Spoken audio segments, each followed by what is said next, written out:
Hey, I'm Tommy Chong. Welcome to High on Homegrown.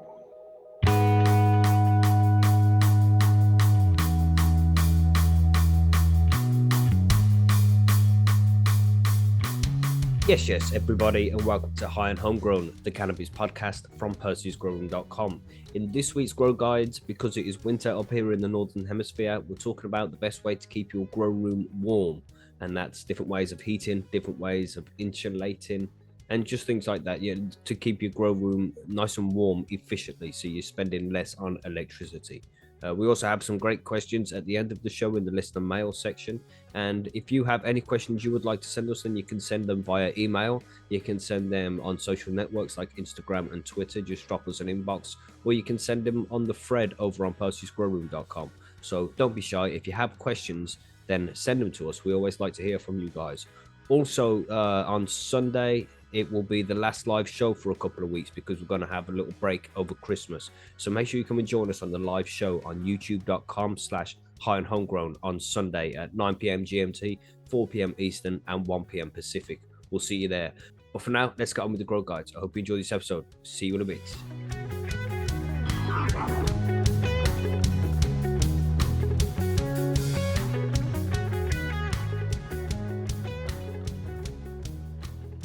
So it's so cold over here in the Northern Hemisphere that even the guys who wear shorts all the time are wearing trousers. They're not really. They're still wearing shorts, as we've just discussed. As Billy said, just out there in -5 in budgie smugglers. Just Yeah, they're just the damn douchebags that do that. They're just like, look how tough I am. Fuck you, you're wearing pants. You're fucking dumb. Yeah, I just don't get it. Just don't get it, man. I mean, is anybody in chat one of those people who wear shorts? Probably not. Fuck you. You know, if you are, stop fucking listening to the show, man. I'm joking. You know, I jest. Shit. Just 20 listeners drop off the watching now. You know what I mean? We all wear shorts here. But yeah, it's fucking cold, man. It's fucking cold. Cold is... I might have an interesting opinion on this, actually. And I did speak about this with Jordan in his interview that he thought was interesting as well, because, yeah, it's a... Yeah, we'll introduce the problem, and then let's get into some solutions and potential solutions. Mm-hmm. Well, especially here in the UK right now, and I'm sure the UK listeners know, and people in Europe, the price for electricity and gas has skyrocketed this year. So it's costing like double what it was this time last year. So keeping the grow room warm efficiently is like very important right now, because you don't want to be spending too much fucking money doing it. You got to be as efficient as possible, so you don't just pour money down the fucking drain. So, and you want your plants to be happy. You know, your plants can't be sitting there at fucking 10 degrees. They won't like that. They need to be around 20 at least. You know, between 20, 26, that's good temperatures for the plants. And that's expensive to keep your hands at 20 degrees plus nowadays.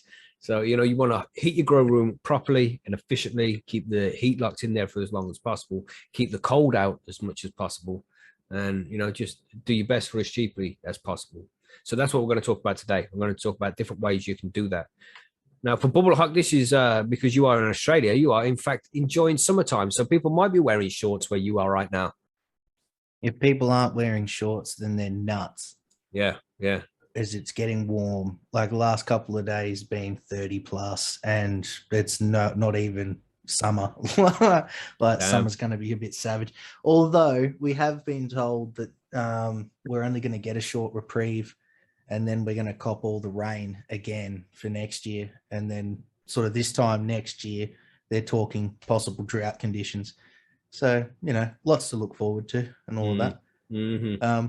But yeah, no, it's more if you've got stuff growing indoors now, you'd be looking into cooling options, not warming options. So yeah, and we've already had that episode, so go and check that one out. We did it about 6 months ago. Yeah, you know what I'm saying. So, but yeah, TG, you're there. The TG, you're on like -5, you said, and that's not even started for you, is it? You get like -40s and shit. You freeze out. We had -46 the other night. Damn. What the fuck is that about? Yeah, it was 37 with just like... How does anything survive? Do you go out in the house when it like... Not if I don't have to, man. It's fucking cold. No, what point is it? Do you have to? Well, you go out for work and you go out. I've barbecued before, you know. Just minus 40 and you're out there with a pair of tongs on the deck. You know, it gets to -3 here and the country shuts down. I know. If it was ever like that down here, we'd have climate protests going on. It's not. We just don't see that. I mean, you know, they do get some snow up in the higher elevations and things like Percys and all of that, but like not, you know, it's not like you're sitting on the coast where we are and all of a sudden you get snow.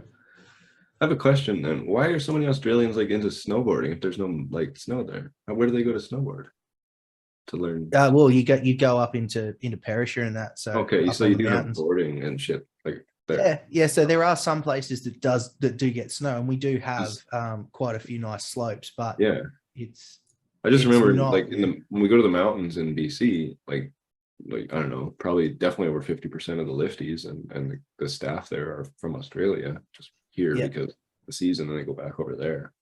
We'll see a lot of them too. I'm assuming they're the ones that are working, and you've got like the hospitality side of things as well. There's a big pool here where they go, oh, you know, go to Canada and enjoy the snow season up there, and you go and you can spend like, you know, kind of like you guys come here and backpack, right? We kind of do the same thing. Okay. Only we go where it's cold because we're sick of it being too hot. So yeah, it makes sense. You bet you fucking regret that pretty quick.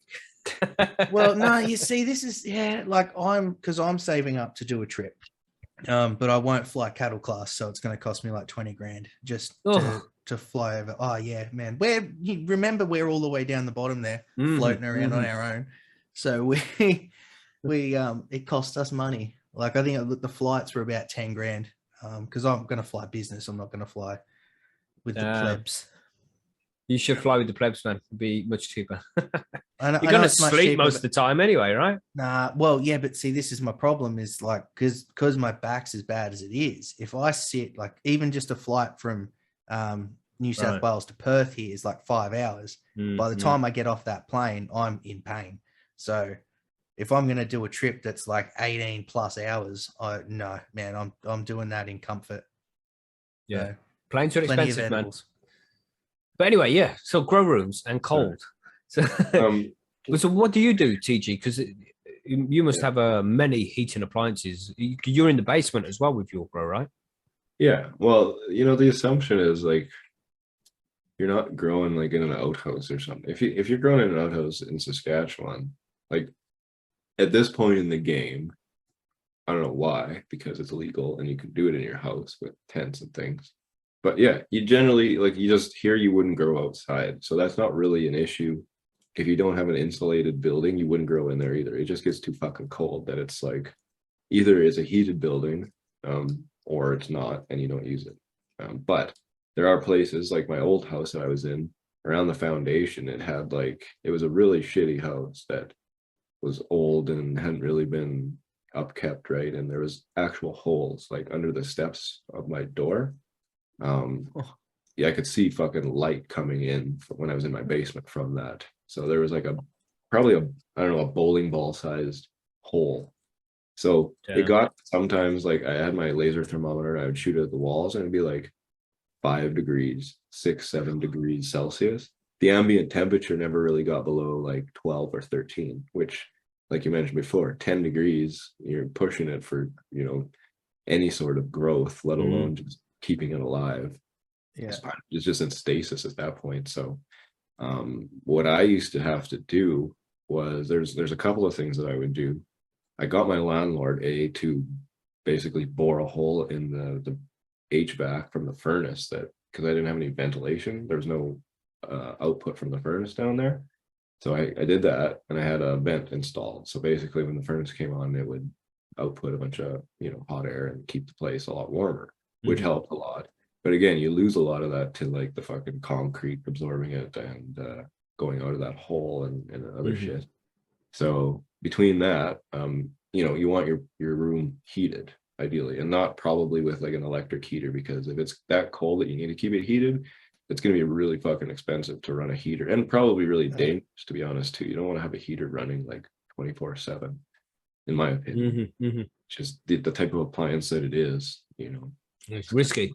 Yeah. It's So hot. then would it be easier in that instance for you to run an inline with sort of a port running into the rest of the house where it's warming and then pumping the warm air directly into the tent via basically a lung room? Yeah. Well, what I never did that because it wasn't my house and I didn't want to like renovate and shit. I put cardboard along the walls to help insulate, and I shoved a bunch of styrofoam in that hole, to kind of block the air, do what you can in the situation. And it's hard to like say there's any specific way because everybody will have different issues that they need to deal with. But main thing is keep the cold air out, and keep the hot air in to your room. I see. I mean, you said the important thing there, and I think that's the thing which you should explain before everything else is proper insulation, man. It's very important. Otherwise, you're just going to heat it and it's going to piss out, and you don't want that. You want to keep it as efficient as possible. So proper insulation is the good way to do things. Well, and even going further back, when you're choosing your grow space, don't choose the one where there's no fucking insulation in an outside wall or something. Exactly. Have a little bit of pre-planning. Yeah. Take a thermometer down and put it in the areas you think you might want to grow in, and leave it, and then go down and look at the max and the min. Like, and this is this will be the range you're kind of looking at, and is that acceptable? And even if you don't have proper insulation, because you can buy the boards and build that around, the proper insulation boards that goes in the wall, or you can use rock wool, which is used in lofts and shit like that. That kind of insulation is all good, but you might not be able to afford that. But even just spare blankets that you can put around the grow tent to try and keep the heat in. And of course, you don't want to, because we all extract the air out of the grow room and pump it outside usually. But, when it's this hot, when it's this cold, and you want to try and keep heat in, you don't necessarily want to be venting all of your air outside. You want to try and keep that heat inside as well. And it might build up the humidity a little bit. And then you can use maybe a dehum to try and reduce the humidity, which also adds a little bit of heat in there. But don't just pump the heat straight outside, especially if you're using a heater. And you got one of them blow heaters that blows hot air into it, and that's just getting sucked straight up by your extractor and getting pulled out. You don't want that happening. I don't like heating the tent itself. I like to heat the room that the tent's in, so it can just more passively. And like with the insulation thing too, that's more of like a home reno thing almost. In a way, like if your house is that fucking cold, you probably have other issues too, right? And that's the good thing for us, because we all are home growers. We shouldn't have to worry too much about it, because we're keeping the house warm. The prices of heating in the UK right now, TG, is absolutely ridiculous, man. So some people might not be heating up the room that their grow tent's in, or just heating up one room of the house and let the rest of the house freeze. So well, in that situation that's a tough one. Got to put your heat on, man. We'll get more into like the specifics of just obviously if you keep your house warmer, then that kind of solves the problem of the cold. But if you can't, like, and what I've done in the past and what I did in my old house too was I took all of these mitigation, because I couldn't fix the insulation in the wall, so it did still get pretty cold in my basement. So like what I did was, there's two things. You'd run your lights in the coldest part of the day, usually at night, when you turn your furnace down because you're sleeping, or if you work, you're not away, and so you don't have your house like as comfortable as you would like it because you're not home. Your light will generate a lot of heat. Even an LED generates a decent amount of heat that will contribute. But the other thing I used to do was, in the wintertime, I would actually straight up switch back to fucking HID, because as we know, those motherfuckers will pump out a shitload of heat. That's right. The issue with HPS and metal halides. They just generate a lot of the energy put into them is output as heat, not light. That's why they're not efficient. But and we did have somebody bring that up. I think it might have been SMG who said it's in the show notes here. Let me just quickly check that. It was one of the questions. I haven't been reading the comments, but if you did, it was SMG. Discuss false economy, and it's definitely something that you need to consider, because the more efficient your LED is, the less heat it's going to give off. And instead of running an LED and a heater, it could be way more cost effective to just put in the HPS, or a high intensity discharge like a metal halide, a dual spectrum, I have an high pressure 600 sodium. watt. Mm-hmm. Yeah. I mean, 600 watt HPS in a 1 meter tent, that'll be fucking sweet. And if you get fans blowing downwards and it's blowing the air downwards towards the plant, then it's blowing the heat down there as well. And you can also extract from the bottom, so it's pulling the air down as well. And then the heat passes through the plants before it gets exhausted. Yeah. I used a cool tube, or not really. It was a hood with a glass bit, but it was vented straight through. But the amount of heat that fucker generated actually like helped keep the room warmer, like kind of a little heater. Keep the fucking house warm, man. You know what I'm saying? Oh yeah, you just pump that. If you have a small room, that amount of heat over time will probably be really. That's because you'll be losing stuff, assuming your room is shittily insulated and cold, and that's why you're doing this.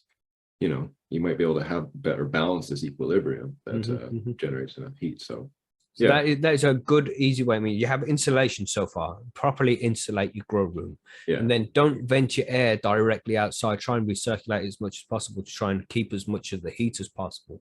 But if there's problems with humidity and shit, obviously you don't want that happening. You don't want mold growing in your walls or in your house, things like that. So watch your humidity levels there. You can use a dehum to keep that down, which will add a little bit of heat to the room as well.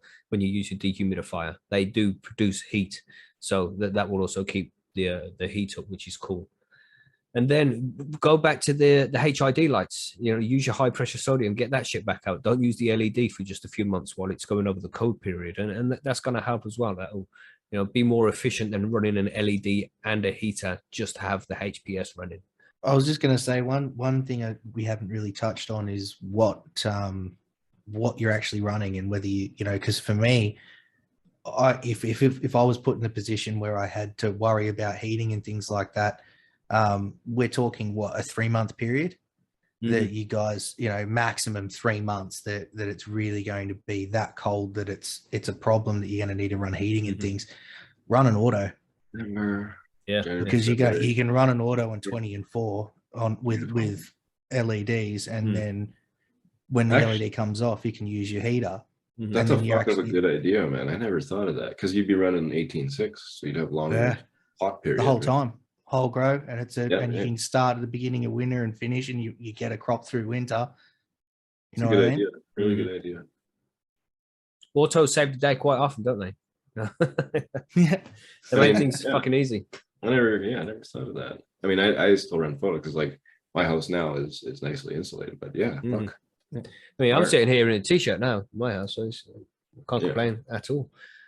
But you know, it's you've also got other heating things as well. You got like them mats, them roll-up mats, like heat pads, which can be used for reptile tanks and things like that. They can be used, and they're pretty efficient. You know, again, you don't really want to use heaters unless you really have to, because they're expensive. And if you're using the type where, like a hairdryer type, you know, a fan that's going to blow out heat, then it's dangerous as well. They can easily catch fire. I wouldn't say easily, but you know, it's something you're always going to be concerned about. Well, out of all the things you might like, a humidifier, it's electric, but it's not. Well, it could start on fire and melt the plug, but you know, there's no element like I don't know if you can see this, but this is the heater that I occasionally will use. I have my Inkbird that when the lights go off, the temperature does drop down, and especially when I'm drying. Like I was drying my garage actually, when the ambient in the garage was like 3 degrees Celsius. I had 2 of these in my drying tent to keep it at like 15. And you know, it was not the best solution, but it did work and it did keep it hot. But again, like you were mentioning, you don't want something that's like, you know, you never know. It's got an element that heats up on the inside, you know, a wire that passes current through it and it glows red, and then it has a fan blowing that heat out of it. That's the dangerous shit. Be very careful with that stuff, man. If the fan ever went, like, you know, it's like a fucking computer fan in here too. It's like nothing great. The best kind of heaters I have come across for grow rooms are oil radiators, man. Oil rads, what they're called. And you can get them reasonably cheap, you know, 20, 30 quid, and you get a decent one. And that will build up the heat inside of it. And it's got oil on the inside, so it gets hotter than just water would on its own. and it holds the heat for fucking ages. And so even when you turn it off, it's still going to be dispersing heat from it. And if you've got that linked up to one of your Inkbird controllers that monitors the temperature for you, then it's going to be so much more efficient. It'll be turned on until it reaches the right temperature, then it will turn off until it's cold again, and then it will flick it on and off rather than letting it just run the whole time. So if you need to heat your grow room and you've already put the HPS in, or if you don't have HPS and shit, get yourself an oil-filled radiator. They're fucking awesome for that kind of thing. And reasonably cheap. So, on that, I was gonna say, pardon me. Sorry, I just hit a dab while you saying that. With the oil heater, oh fuck, sorry. Instead of running a fan heater, run a little fan blowing over the oil heater. It's gonna probably be better and safer than running a fan heater. Because if one goes, it's not really a huge issue, if you know what I mean. If the fan dies, well, fan dies. It's still going to warm the room, but it's not going to catch shit on fire. Yeah, heating is never ideal. It costs money and it adds risk. So just be very careful with what you're doing when it comes to heating your grow room as well. So how cold is too cold, man? When somebody said, was it Stonewolf? Who said there in the chat? They said a nice little line there. If you're comfortable, then your plants will be doing fine. There is Stonewolf. It was. And if you're fucking shivering in your house, then it's not good enough. Your plants aren't going to be happy, man. But if you can just sit there like I am now in a t-shirt, then your plants are going to be okay at that temperature. It doesn't necessarily have to be over 20 degrees, and all the way up to 26. That's preferred, but they will still do their thing. Maybe not as fast. They still do their thing at like below 20, between 15 and 20. If you start getting below 10 degrees C, it's 12 degrees C, really, and anything below 12, and the plant will slow down to the point where it's not really growing anymore. It's just trying to fucking stay alive. And of course, if it gets below freezing, well, you're gonna be fucked. You can't let your plant get that far down. The growth itself suffers, just it's less vigor, but like nutrient uptake, you get lockouts because under colder temperatures, I'm not sure which. I think phosphorus is affected by the cold. You get less ability for the plant to actually eat phosphorus, if that's the right one. Correct me if I'm wrong, but you get lots of issues with cold. Hillbilly Herbie just brought up a great point as well. He said, I learned a few lessons about watts and one of those oil-filled heaters, mounted some cables and a timer, and that's it. Any heater is going to use a lot of wattage. It will say on the side, you can get them fan heaters and shit, and it's like, that's twice as much as a HPS running. What the fuck is that? 15. The ones we have here are generally like for just a regular full-size, full-power heater, 1,500. Yeah, it's like a full fucking, like if you put it in your whole grow circuit, it'll flip it. That's right, man. So when you don't put them things in extension cables, they need to go directly into a wall, and preferably on its own. You don't like plug the 15-watt heater in one plug socket and then put fucking HPS in the one next to it, because that's a lot being sucked through the plug sockets.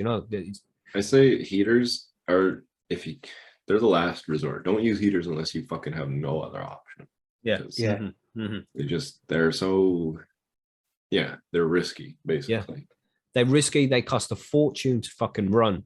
And, just try and do what you can by what we've already said, with the insulation is a big one. Make sure it's properly insulated, man. And then if you are insulated and you're in your house and your house is heated anyway, then your plant should be okay. You shouldn't necessarily have to add any extra heat. But if you do, put a HPS light in there. A 315 CMH, man, it lets off a nice little amount of heat, good amount of light, and it's only 315 rather than 600. But, you're still getting a good amount of heat being pushed off it. But then you also have the big boys. You can get a 400 watt HPS if you're worried about the amount of watts it's using because of the price. Or blended 1,000 watt. You know what I'm saying? If you want to cook it, but there's options, man. You don't necessarily have to go to the heater straight away. It shouldn't necessarily be your last resort because again, they're risky. They take up a lot of electricity, and bad shit can happen, man. You have to be very careful. So well, for argument's sake, if you're running 800 watts, right, like just a standard 800 watt oil fill, that's 0.8 kilowatts an hour. You times that by 12, it's 9.6 kilowatts over a 12-hour period. What does it cost you at the moment for? In the UK, you see people paying 35 pence for a kilowatt hour over here in the UK right now. So it costs you £4 £4 or whatever in heating. every day. every day. That's on. Yeah, it's crazy, So right? it starts to cost money. Yeah, man. So you only do it if you really have to, man. If your plants are like, please, I'm fucking freezing. And that's the thing, like back to the original, like sort or plan your grow area. Like again, don't try to grow outside in fucking winter in Saskatchewan. You're gonna have And garages as well. Yeah, you know, some. Or what about garages? Well, you know, when you're because you've just been brought up here in chat, if you got a concrete floor in your garage and you're growing with your plant pots directly on the ground, that the ground is gonna pull heat out of your pots, and the root zone of your plant's gonna be fucking freezing. So get your plant pots off the floor. You know, put them on a pallet. You know, them wooden pallets. They're cool. Just on a cushion, anything to get it off the ground. I put my tent on the ground, but my plants are on risers in the pot, the cash pans. Yeah. However you do it, get them off the ground, man. I'm running cocoa, so I do that anyway because it's drained to waste. Yeah. So it's already up off the floor. But with plastic pots and things, you can always wrap something around the plastic pot to help keep that root zone nice and warm as well. So as long as it's not interfering with flow. Repurpose some old styrofoam, you know, stick that on your pot. Inflation. There's plenty of that, man. And, you know, reduce, reuse, recycle and all that shit. If you can use that polystyrene to do something else rather than just throwing it away, then bonus, man. Do that shit. And what else was I going to say? Because we need to hit about hydro as well, because we're talking soil and cocoa here most of the time. You know, this is what most people are growing. But if you're growing in hydroponics, then it's even more difficult to keep the reservoir at a decent temperature, because the roots will suffer if it gets too cold. You don't want that happening. So if you're in recirculating DWC, you can get aquarium coolers like you would have for a fish tank for a reasonable price. That will keep the water at a certain temperature. I think it's and they're pretty reliable. Yeah. It's around 18 degrees Celsius that you should be keeping the hydro water. I can't remember. I think it's between 18 and 23. But any colder than that, and it starts to suffer. On that point, though, even if you're doing cocoa or soil, make sure that your temp of your water is not freezing as you're introducing it to those roots anyway. So, you know, it works both ways. If it's coming out of your tap at -1, then obviously that's not going to be too fun for the root zone. So, and your pH meter, usually, if you got a good one, you know, like a Blue Lab, then that's going to tell you what the temperature of your water is before you feed it to the plant as well. And if you leave it to sit in the room for like 12 hours and bubble it, then it's going to be at the same temperature as the room is, what your tent is in. And that's a great way to do it, because it don't shock the plants too much then. It's a really good point, though, and oft overlooked. But I can't remember who said it, but like they compared plant roots to human schlongs and said, you know, shrinkage is real. So if Bubble, like Bubble said, you're like right now, my water, if I put it on like just on really cold though, it's fucking like if I drank it, it would probably give me like a brain freeze because it's fucking so free. So I stick my finger in the stream and tap it, you know, lukewarm, even like maybe you don't want it hot, you don't want it like, I would say like not body temperature of humans, but just under body temperature. That's like if you were to jump in a swimming pool of this stuff, it would be like, oh, that's nice. That's a nice, cool, relaxing thing. But you don't want it like fucking freezing. So, because that can like, water takes a lot to heat it up. And if you dump in freezing fucking water in your root zone, it's going to stay cold. Like, and probably interact with the nutrient absorption rates and all this kind of shit. Yeah. Make sure Billy says just rub your water hard and you know it will be warmer. Yeah, you could. How many times stir it really fast and the friction will make it warmer, right? So didn't they work out how many times it takes to slap a chicken to get it to cook? So mate, you just got to convert that. That was somebody the study of the energy it takes to cook a chicken by slapping it. Danka Dixie said, would hot water bottles work to warm potato? Yeah, it would, man, and it will let off heat for a while. But you don't want to keep changing the water over and over again, do you? A few hours, a few times a day. That is a thing I've heard of in greenhouses, like in bigger situations. they have big barrels of water that during the day will absorb all the heat of the greenhouse, and at night will radiate that heat away and kind of keep it in a nice warmer situation compared to the outside. But that's applicable really only in big And you can situations. get greenhouse heaters as well, can't you? Like electrical ones. You can get like flame ones as well, but don't use any kind of flame in your grow room or in your house. It's not a fucking good idea. But there's electric ones you can get, and they're just little small things, and you plug them in. They're made of ceramic, and they just heat up and let off a little bit of heat, just to heat up the ambient air around it, and it works. But you know, it's not ideal. Again, you got to try not to use heaters if you can help it. I think no matter what you do, just use common sense. You know, if it looks dangerous, it probably is. If it makes a buzzing sound, then run. You know, and if you do have to use heaters as well, you can take the extra precaution and get a fire extinguisher that will go off on its own. Automatic fire extinguishers, man. And if they get too hot, then they crack open and spray a load of shit all over your plants. But it's better than your house burning down. And you can get them as well, which are just gas. So if they do go off and have to put out a fire, then it's not going to damage your plants. Your plants will be fine. Like a CO2 thing, aren't they? Yeah. So your plants might like that. Yeah. It's important to really try not to use heaters if you can, especially them fucking blowy ones, because they're very expensive to run and they are very dangerous too. So if you have to use a heater, use oil rad. And if you have to do that, then make sure it's plugged into its own plug socket. It doesn't go in extension cables and shit. It's using too much wattage and you don't want to take that risk. Don't overload extension cables, man. What else is there? Anything else to add there? I think we're pretty well covered. I don't really think of anything. I mean, try and, if other rooms are warm, try and vent those rooms into the grow room or something. Just try and use what you have available. Without introducing new and expensive, potentially dangerous components. You will be surprised how much these plants can take, man, and they can get a little bit chilly and still grow and still be okay. Just deal with it. This is part of the hobby, you know. You learn as you go.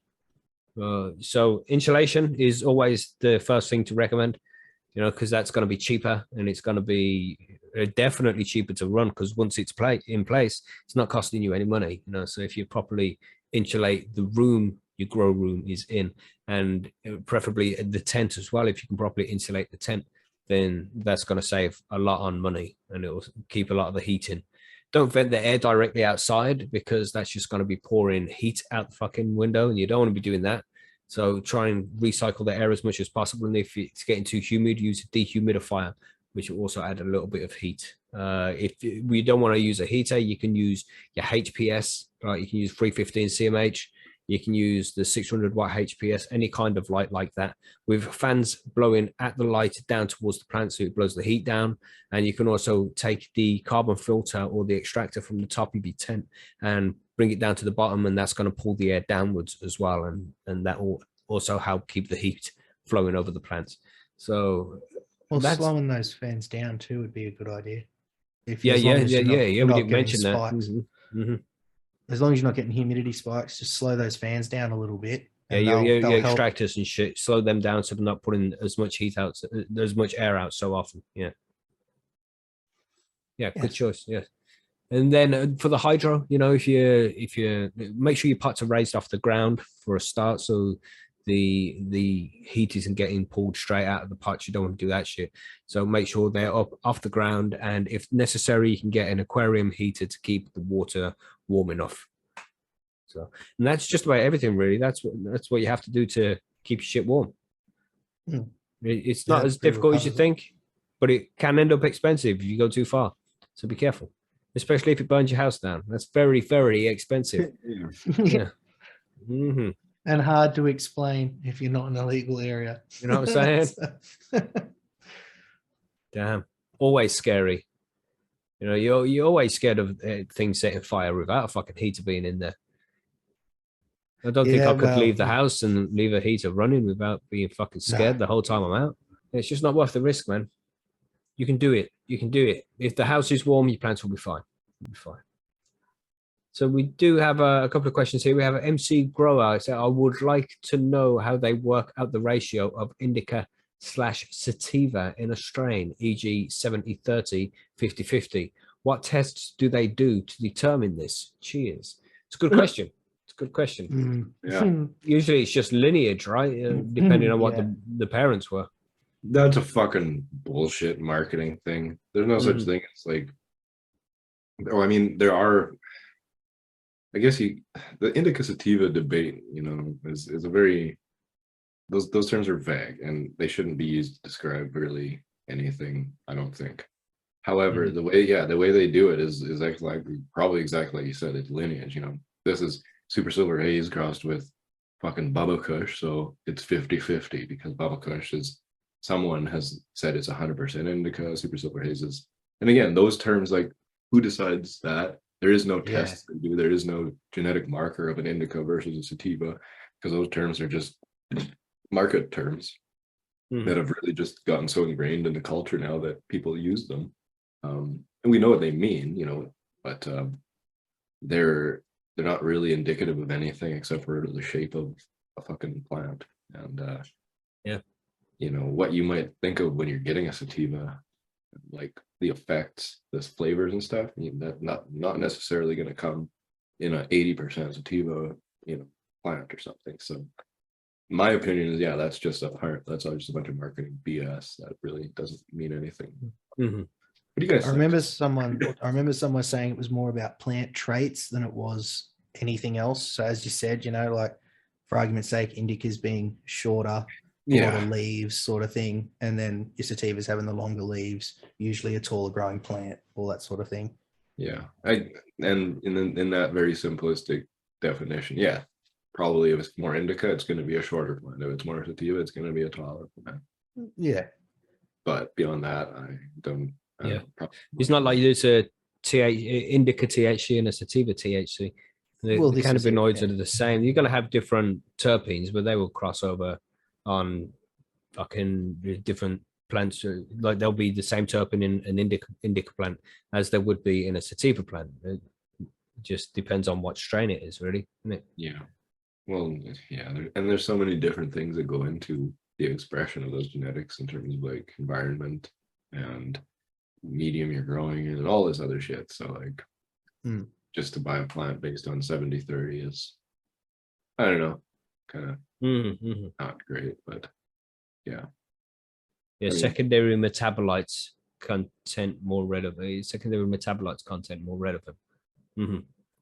Yeah, and Savant here asked the question as well. It says, does terp color at harvest dictate the effect more than genetics? And I'm sure he means trichomes. Trikes. Yeah. But I don't know, really. I would say making sure that the plant is properly finished and the THC is mature before harvesting. That will make the biggest difference. The color is a bit of a misnomer too, I think. You know, like I really don't think there's a perfect linear relationship that says the more amber it gets, the more sedative and narcotic it will get. That's so dependent on the genetics and the chemotype of the plant. It just, that color changes, something is changing obviously, but like it's an oxidation, it's a pigmentation. Isn't it when the THC is turning into CBN? Well, no, because CBN is colorless and so is THC. So right, it's not that, it's something else that's indicating, I think, like a ripeness thing. Just like, you know, how leaves turn yellow from green to yellow. That's maybe the trichomes version of that. But what is actually changing the color of the trichome head? I don't think we've really elucidated that yet. And so that is not as much of an indicator of effect as the plant that you're growing itself, I would say. Just make sure that the plant's done, man. You know, you can tell by the smell, the trichomes, whether it looks frosty, if it's going into senescence. There's many other things that you need to look at to know if the plant's done. Yeah, it's not just trichomes, it's overall plant development that needs to be looked at. And all around the plant too, not just off the top bud that's closest to the light, if you know what I mean. Like, check all around the plant. Yeah. Make sure it's all fully done.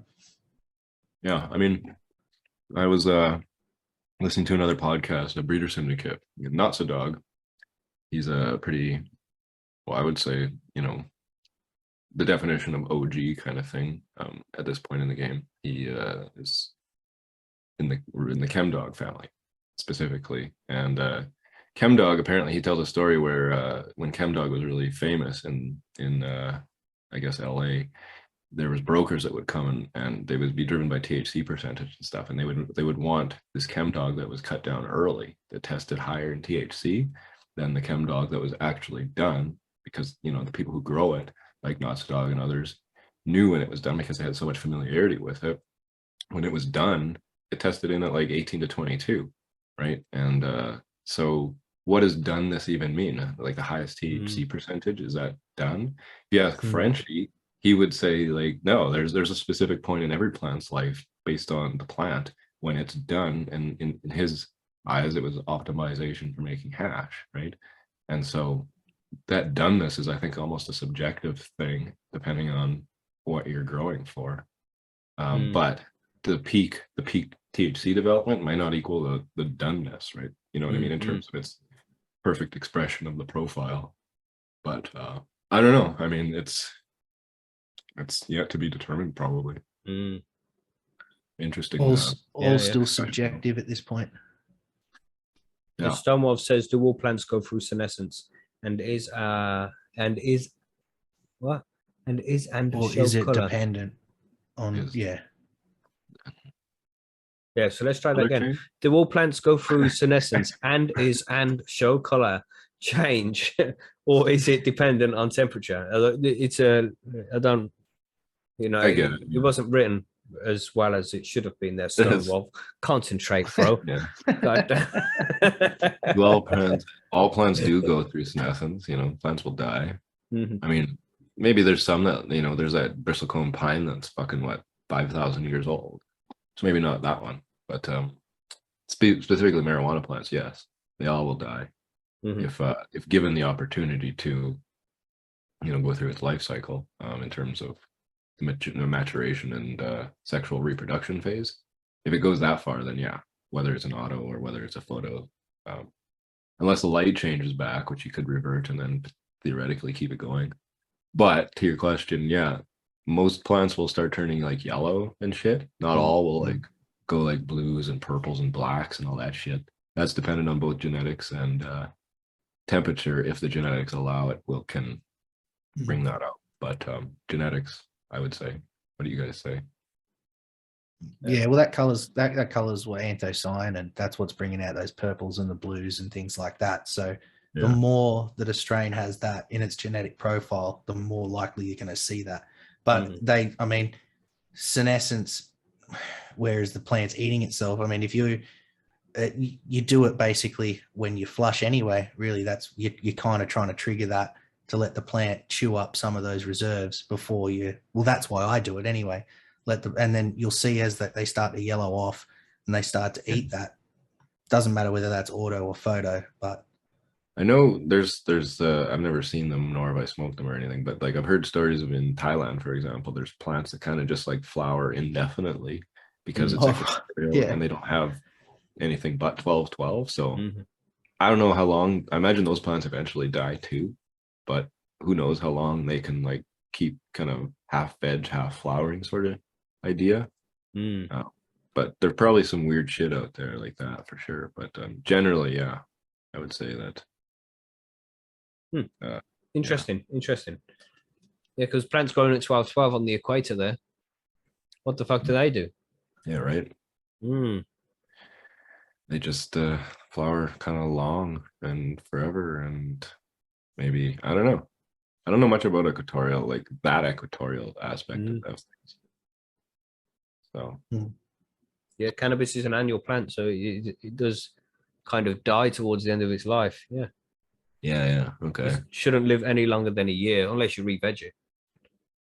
Yeah. So maybe I'm wrong about those ties and that was bullshit, but no, but it's possible because it'd still be getting light. Maybe it'll just re-veg itself for a few weeks and then start flowering again.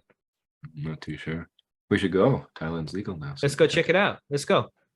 We'll let you know from the field, everybody. We'll speak to you soon. Yeah, all right, that's what, yeah.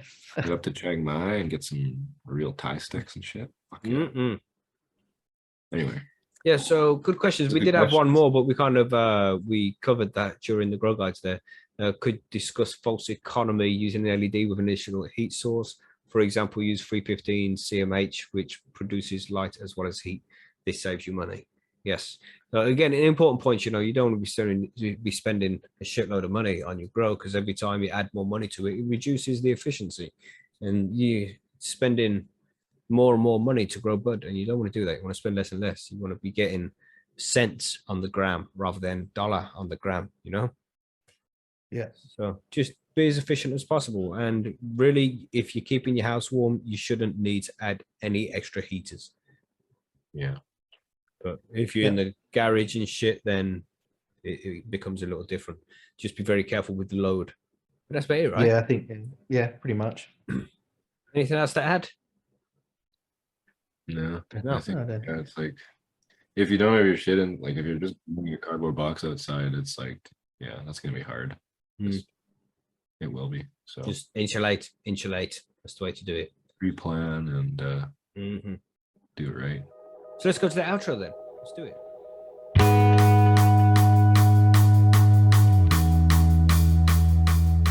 And there we go, everybody. That was this week's grow guides on how to keep your grow room warm. If you have any other suggestions or any feedback you would like to offer us, then head over to percysgrowroom.com. Make sure you're a member over there, and you'll be able to leave us any feedback or any questions or suggestions or anything over there in the High on Homegrown section of the forum. So as usual, thank you very much for downloading and listening to the show. I hope to catch you on the live show on Sunday. And if not, we'll catch you with the cannabis news on Monday, interview on Wednesday, and grow guides on Friday. But that will be the last week for a couple of weeks when there'll be episodes. We're going to take some time off. So thank you as always for downloading and listening to the show. We massively appreciate every single one of you guys who downloads and listens to the show every week. You're all legends. I hope you stay high, stay safe, and enjoy the rest of your week. We'll catch you on Sunday, but if not, we'll catch you on Monday. Have a good one. Goodbye.